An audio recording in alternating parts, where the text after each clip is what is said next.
with our brothers and sisters in Sudan right now who are gathering for a 1 million man march to once again stand up against an oppressive and brutal military regime that's been powerful for 30 years. Welcome to the first episode of Hope for Humanity, where we amplify the stories of brave individuals standing up against injustice and fighting for a more equitable world. Today we have the privilege of speaking with Hazim Nasaredden, a passionate advocate who has devoted his life to creating a vibrant Muslim American community striving for a just and virtuous society. So with that, assalamu alaikum, and thank you for joining us, Hazim. Wa alaikum salam. So Hazim here, he's the co-chair of Abandon Biden of Arizona, working to empowering the Muslims in the Muslim community and making sure not only is our voice heard, but our voice matters. Despite the personal risks and challenges that they face and he has faced, Hazim has continued to be an advocate for the Palestinians and the Palestinian diaspora. So we're honored to have our brother Hazim here for the opportunity to learn more about his journey and the impact of his work. So Hazim, thank you for joining us. So first question to you is, how are you doing at this moment? Alhamdulillah, I'm doing well. I'm glad to be in a studio with you. It's congratulations on this venture of yours, and I pray that Allah subhanahu wa ta'ala puts barakah in it, and one day you have your very own studio, and we can have many more conversations like this. But the affair of the believer is always good. If he's doing well, alhamdulillah, and if he's doing bad, he has patience. So I'm doing good. I pray for the people of Palestine, especially after what's happened. We've heard in the news as of late, more bombing of schools and people praying. So I'm doing as well as I can be for someone who's trying to fight for justice for all of humanity, inshallah. Inshallah. No, thank you for all that you do, and the team at Abandon Biden for all the efforts to bring a more equitable and a more just society and world for all of humanity. So I wanted to ask you also, given that your background and your Palestinian heritage, for obvious reasons it makes sense why, but for the audience, can you explain why do you support the Palestinian movement and the cause? So I'd like to start off by saying I never really considered myself an activist, specifically a Palestinian activist. I mean, I am Palestinian. My dad still lives in the West Bank. I have lots of family there. I've expressed, concern for Palestine, my whole life. I went to rallies, but I never considered myself an activist. I've always been involved in the Muslim community as basically a community activist, community organizer, with mainly focusing on youth activities. Yes. But I think after October 7th, the world changed, and we could see that an active genocide is happening. Not that it wasn't happening before, but it was amplified to a magnitude that we hadn't seen before, and it required us to make changes and make sacrifices. And while I'm still doing that community organizing, I've also made it my mission to also bring justice to the Palestinian cause, because I believe the Palestinian cause is not just a cause for Palestinians, but it's also an American cause, that our tax dollars are being sent to a country that's we're funding a genocide with our tax dollars. While we have homeless on the street, we have veterans that don't have health care, we have millions of Americans without health care, without affordable housing. And so I support the Palestinian movement because it's a movement that doesn't just resonate with Palestinians, but it resonates with the whole world. Absolutely, yeah, definitely. We've seen, since October, and of course from beyond too, but since October, the amount of people in support for the Palestinians and the Palestinian cause and all the movements around the world has been picking up more and more every day. So, but with that said, do you think you're satisfied, or or should I say the Palestinian diaspora, are they satisfied with the level of advocacy that we're seeing around the world, or do you think more can be done? So one of the missions, like one of my personal missions is using my position within the Muslim community is really rally the Muslim community in organizing for Palestine. I think that's where kind of my work has shifted, in the sense that while I do believe Palestine is a humanitarian cause, it's also specifically a Muslim cause, because Masjid al-Aqsa, and the sanctity of our religious, one of the third holiest places for us as Muslims is in Palestine, and it's currently occupied. It is a Muslim cause, and while there has been a lot of work from allies of the Muslim community, I think the Muslim community has sort of taken a step back and relied on other people to speak on their behalf.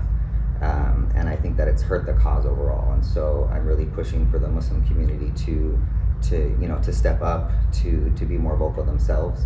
I think that was one of the reasons why Abandon Biden started, in the sense that we want to amplify the Muslim voice and make sure that the Muslim voice not just is heard, but it also matters. I think we saw in Detroit with Vice President Harris, when the pro-Palestinian people were chanting, and her response was, well, if you want to vote for Trump, just say so. Yeah. So she heard our voice, but she's not hearing what those voices are saying, because we're not interested in a Trump presidency. We're interested in our elected officials being decent human beings who will call for a ceasefire and stop sending weapons to fund a genocide. And then we saw just yesterday in Arizona, when those protesters were heard again, that she did listen to them. She said that we need a ceasefire, but there's no actionable steps being taken towards a ceasefire. And so it's really working on getting the Muslim community to see the importance of the advocacy, the work that we can do, and really pushing the Muslim community to be leading the efforts to see the end of the occupation, the end of apartheid, and a free Palestine, inshallah. For sure. Those are really good, reasons to be for going out and protesting and to these rallies, and make sure that everyone's voices are heard, right? And making sure that our elected officials hear them consistently, so that change comes and change is implemented sooner rather than later, right? In regards to change, right, and the elected officials,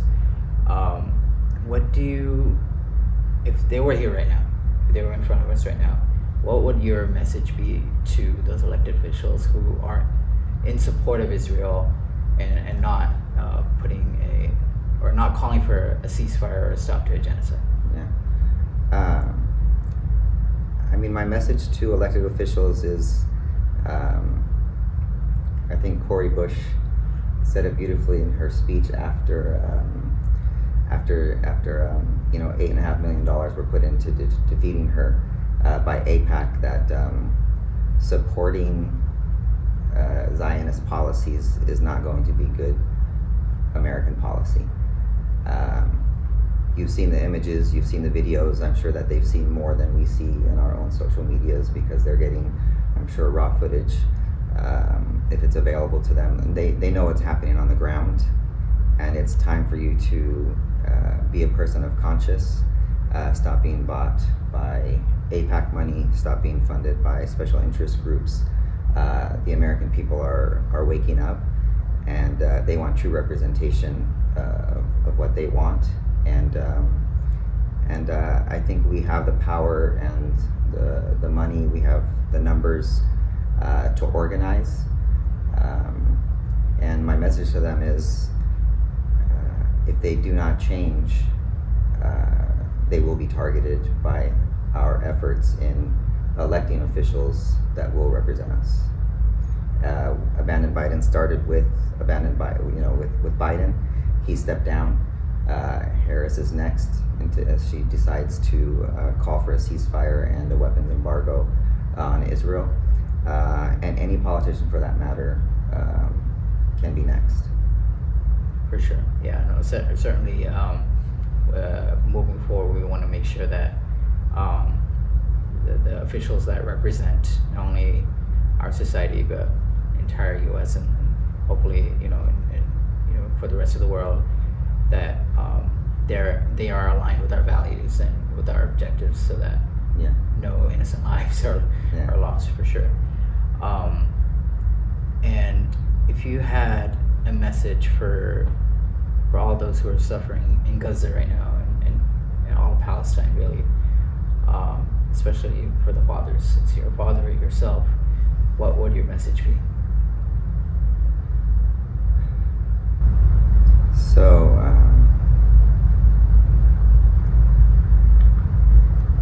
it's as a father who has 2 sons and a daughter, I can't imagine what's happening right now. I can't imagine being in that position. We can see the images, but my message to them is that we see you, we hear you, and we're working day and night to do our best to help their cause, and victory is near, inshallah. Allah subhanahu wa ta'ala has promised the victory, and we will see a free Palestine one day, and we hope that it's in our lifetime. We hope so, very soon. Yes. Not only in our lifetime, but in the short term for sure. So thank you so much, Hazim, for joining us and sharing your powerful story and insights with us today, and your unwavering commitment to a free and liberated Palestine is something that I believe many people look up to and admire, and especially here in the state of Arizona. And I have no doubt that your voice and the voices of countless activists, like you, will be the driving force for seeing the change that we hope to see in the world, and to see a free Palestine, inshallah, that we so desperately need. So to our listeners and watchers, those who are watching, I encourage you to learn more about Hazim's work, and find ways to get involved in supporting his organization, Abandon Biden, and the vital causes that they represent. So together we can stand in solidarity with the oppressed and create a more just and compassionate and equitable world. So with that, thank you for joining us, and we'll see you next time on Hope for Humanity. Thank you for watching. If you enjoy our videos and our series, please subscribe to our YouTube channel, follow us on Instagram and Facebook, and visit our website, kufiproductions.com. Thank you again, and have a blessed day.